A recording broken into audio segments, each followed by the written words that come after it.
We recently paid a visit to Medford Square to check out the Department of Conservation and Recreation's new Clippership Connector trail project.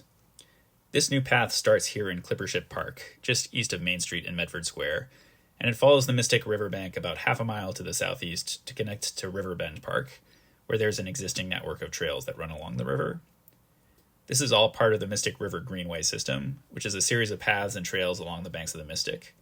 And there are still some pretty significant gaps in that trail network, but this project fills one of the bigger ones.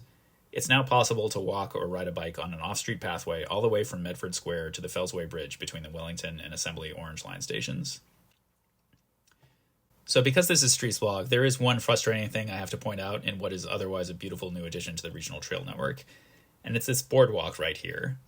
Most of this trail avoids the slopes of the riverbank so as not to disturb the environmentally sensitive area next to the river, but not here.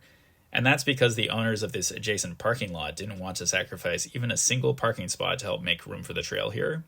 So instead, taxpayers had to pay for this very elaborate structure that curves out around this big field of asphalt. But at least these empty cars have a nice view of the river.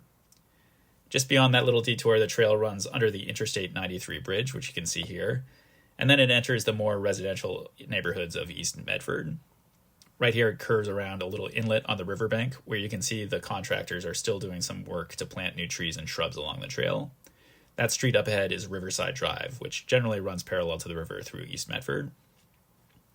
The trail has some nice views of the river near the Medford Yacht Club, but this is unfortunately another place where the trail has to make a somewhat awkward detour to avoid yet another parking lot for boat owners.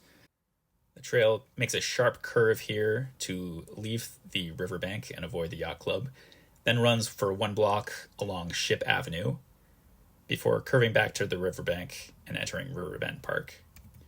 From here, it's another 1.5 miles to the Fellsway Bridge. You can read more about this project and some other upcoming plans to expand the Mystic River Trail Network on mass.streetsblog.org.